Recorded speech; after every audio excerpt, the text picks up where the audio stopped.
Welcome to Healing Your Family Legacy, here on the Experience of the Soul podcast channel. Innovative, evidence-based recovery that helps to identify intergenerational trauma, allowing for freedom and embracement of the healing process.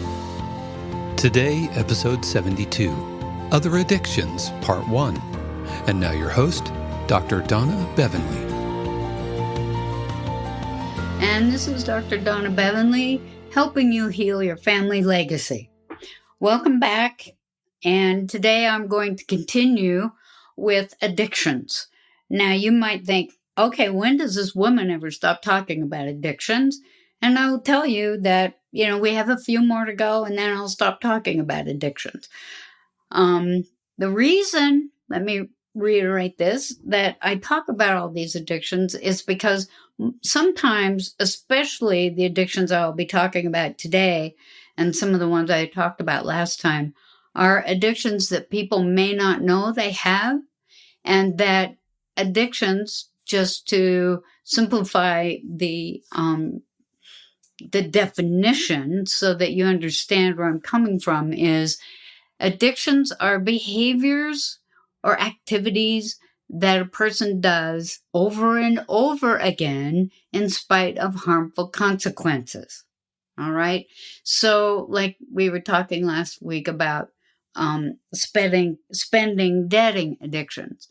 I had a woman ask me one time because she'd had an argument with her husband about this item that she had bought that was very expensive. And he told me that I was addicted to spending. And I said, well, are there harmful consequences? And she said, well, my husband just doesn't like me to buy these things because he thinks that people will know how much money we have. And I said, well, if that's a real harmful consequence, then yeah, it would be called an addiction if you can't stop yourself.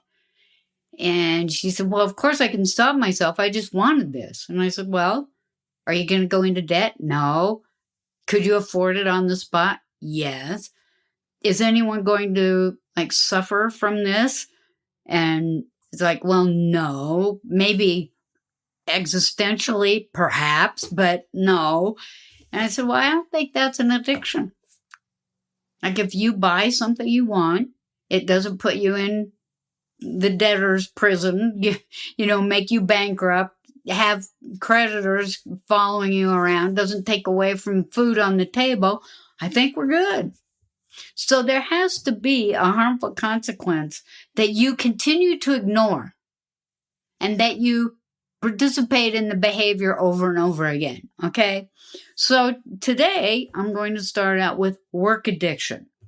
Now, work addiction is one of those that is kind of like, okay, well, what if I do have this profession or this job that requires me to do all this work? A work addiction, I usually have seen in my life when somebody's work takes a physical toll on them, or, it takes a toll on their children's lives, or so it's kind of, usually when I see it, somebody's recovering from a heart attack or something, right? And the doctor has said, you need to cut back on your work.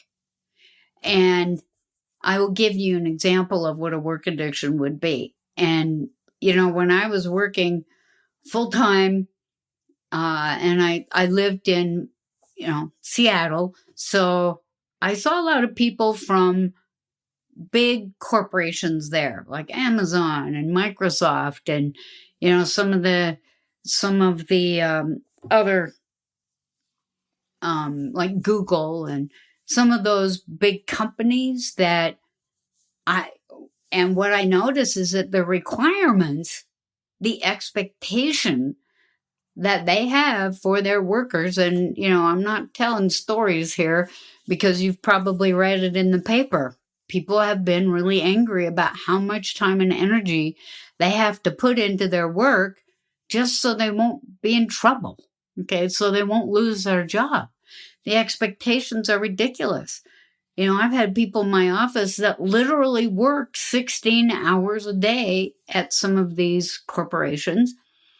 And yes, they are suffering. They are depressed.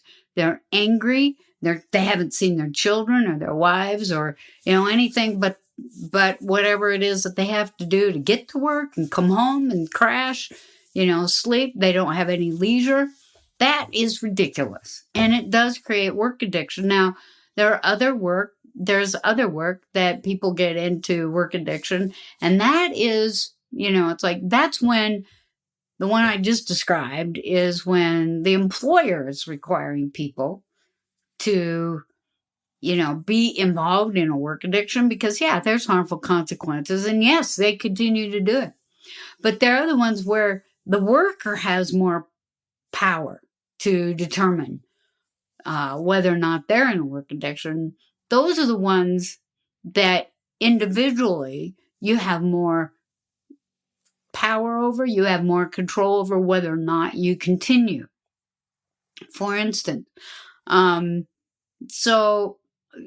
known people that are working two or three jobs, okay? And it's not because they need to make their mortgage payment. It's not, it's not out of need, let's just say. It's out of, I want to be a billionaire before I die, okay? I'm not saying that's a bad thing. I'm just saying that there might be harmful consequences for a person who's working two or three jobs that they don't need to work two or three jobs.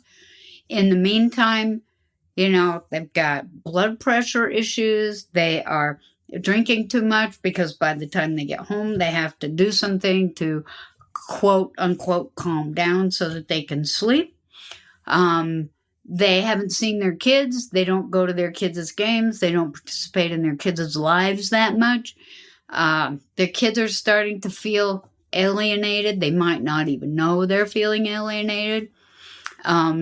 Their spouses are really angry because the spouse is having to do all of the home and child work, and they don't see their spouse. I mean, these are harmful consequences. And it might surprise you to know that sometimes these situations, a person will end up in treatment for work addiction. And they actually have to almost work a 12-step program so that they don't get back into it. It's a tough one because a lot of people get their sense of self-worth and value from their work. And so asking someone to cut back on something that they feel gives them a sense of value and worth in their life is tough because, work isn't by itself a bad thing. In fact, it's pretty much required for most of us to, do the things that we want, to be able to eat, to have a place to live, all those kind of things.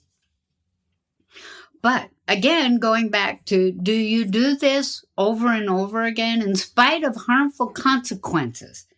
And the harmful consequences aren't things like, well, I missed my best TV show. Well, I can't be on my screen as much as I want because I have to do this, that, or the other thing at work. Like, that is not a harmful consequence in the world. A harmful consequence is, does it have an impact on your physical health? Does it have an impact on your spouse, on your children? Do you have to drive, 3 hours to get there and 3 hours back? Okay, these are harmful consequences for you. Okay, so that is a work addiction. And then you say, well, what about, I grew up on farms and ranches, right? We worked all the time. But it wasn't, it's like it was something that we all participated in. We had family time around it. We saw our cousins, our grandparents. It's like we'd all go, when the workday was over, we'd go have dinner. We'd crash out, fall asleep. And, I remember once when I was young asking my parents, because I was in a school at that time for more than a few minutes. I said, why don't we ever get to go on a vacation? Because the people at school had these things they called the vacations. And that meant that for a couple weeks every year, they got to go somewhere cool like Disneyland or, to national parks and things like that. And we didn't do that. And my mother said, well, because we have horses, cows, pigs, chickens, we, have planted, our crops for the year, for the season, and we can't just leave them, can we? We can't just leave them. Well, back then, there weren't many people around to help us take care of that, so no, we couldn't leave them. But it was like, okay, I get it. And then we'd see our cousins maybe once a year when they came to work on the farm. So, that's one thing. So being a surgeon, sometimes medical people have to work way more than 40 hours a week. I used to have to work more than 40 hours a week when I was when I was younger and working in my profession. So there are professions and jobs that require you to work more than 40 hours a week. But you have to ask, okay, are there harmful consequences? Now, what I would tell you is that if there are children, there are harmful consequences for your children if you're not spending enough time with them. And that will come back to you. They still might go to, they might go to school, they might become successful, but the relationship you have with them will be challenged as you age.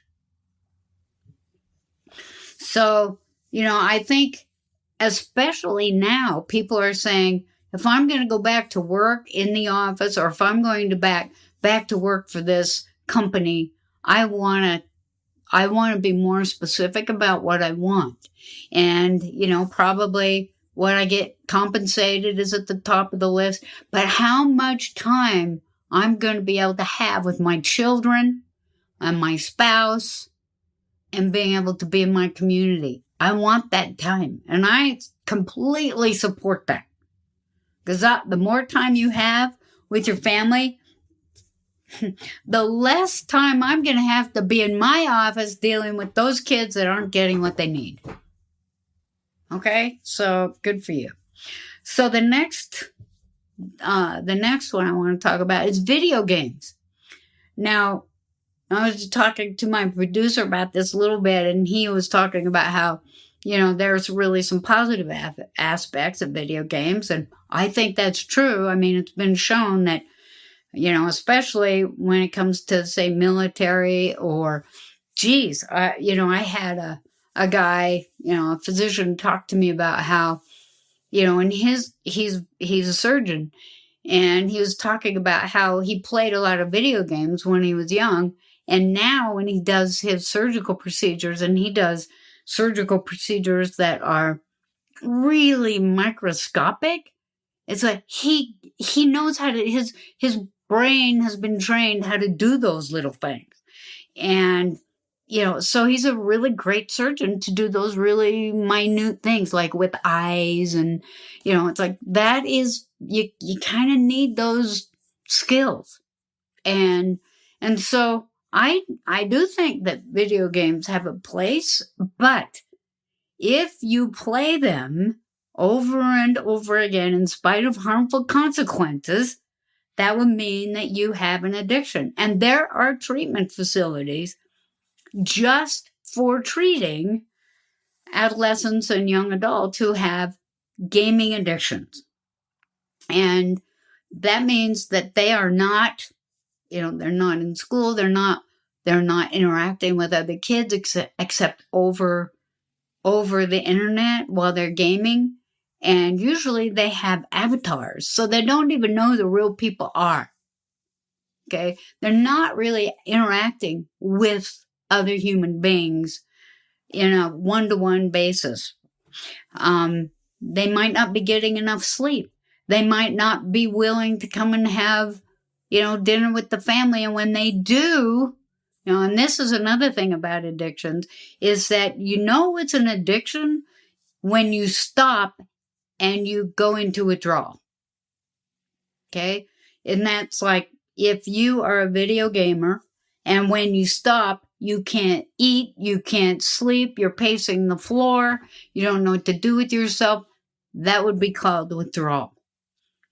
And it's a good time to take a look at, okay, it's like if you are in school and you're not going to school, or you're not getting your work done, that is a problem.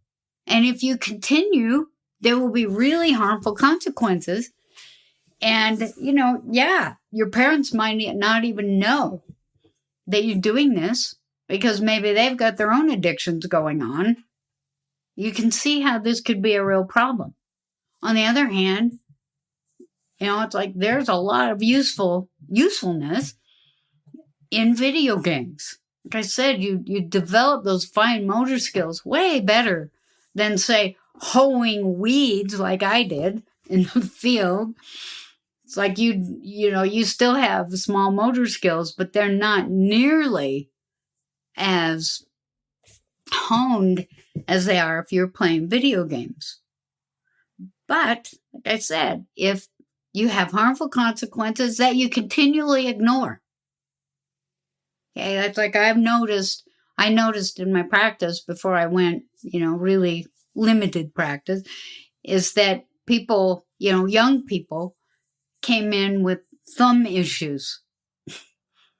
Okay, if you are in your early life and you've already got joint issues in your thumbs, that will really be a problem for you when you get, say, to be my age or older, because you'll probably live longer than me and you're going to be having these issues because your body keeps the score.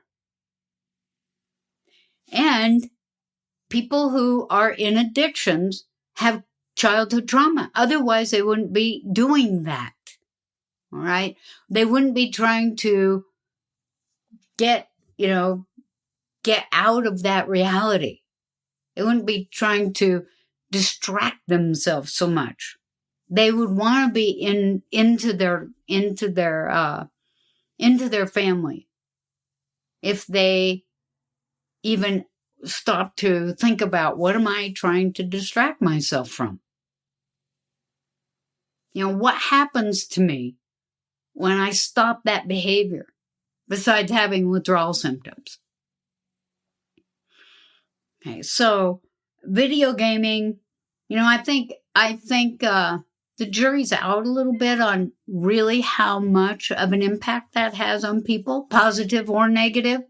We know some of them, but if you're a parent and your child is video gaming as soon as they come home from school and they're video gaming into the night, where they don't have interaction with the family, they're not coming to the table to eat dinner, they're not talking to you, it's like you need to deal with that right away, because that's an addiction.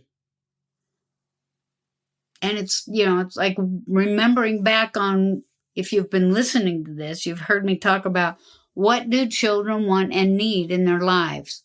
They need time, attention, and energy from parents and other primary caregivers. And if they don't get that, the pain and suffering that they feel, they don't know how to deal with. They don't have the ability. They're not mature enough. Their brain's not mature enough. Their emotional development's not mature enough. And so they start to distract themselves. And video games are one of the ways they do that. So as a parent that if your kid you can't get them off their video games, is that they are dealing with issues that you may or may not know about, and that's what you need to deal with, as well as getting them off those games. Okay, so now I want to talk about people addiction. Now, in my world, people addiction, that people automatically talk about people addiction as codependence. And that is definitely a piece of codependence, is that other people's opinions, other people's reality is like more important than yours, or you think that you have to have these people in your life in order to be okay. And I'm not talking about your family, your parents, your, whatever, people like that. I'm talking about feeling like you need to have other people approve of you in order to be okay. Or that you have to have them around you all the time in order to be okay. And, this, I said, is a piece of codependence. But codependence is actually being immature. Okay? Not acting your age. And when you are acting your age and you're an adult, if you've had your needs met as a child, you are not going to have people around all the time. You're not going to have their approval all the time. And so you may ask, well, what is normal then about my interaction with people? And I am going to talk about that because it's really important. I'm going to talk about that in our next show. And until then, take care. Thank you for listening to this episode of Healing Your Family Legacy here on the Experience of the Soul podcast channel. This channel is made possible because of listeners just like you. If you would like to support the channel with your tax-deductible contribution on an ongoing basis or through a one-time gift, head over to experienceofthesoul.com/support.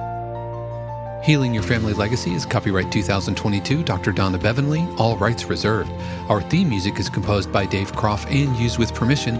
The Experience of the Soul podcast channel is a production of 818 Studios.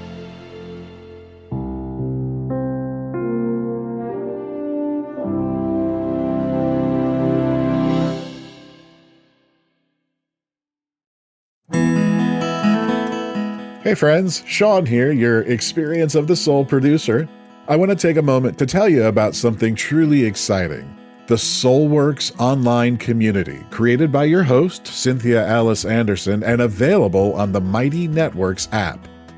If you're looking for a place where you can explore your spiritual path, connect with others, and grow in a meaningful way, then this is for you. SoulWorks is so much more than an online community. It's a safe, inclusive space for spiritual exploration, self-discovery, and personal transformation. Inside the community, you'll find everything from uplifting spiritual studies to soul-centered growth practices, meditations, affirmations, and so much more. It's a space where you'll always be supported and never judged. The best part, membership is free. You'll have access to powerful resources, inspiring content, and a supportive group of like-minded people who are all on their own unique spiritual journeys. And if you're ready to dive deeper, there are premium options available to enhance your experience with a live Monday night talk series and extended, deeper meditations. If you're seeking a place to connect, grow, and nurture your soul, we would love to have you join us in the SoulWorks community and see where this journey can take you. Visit my.soulworkscommunity.com today.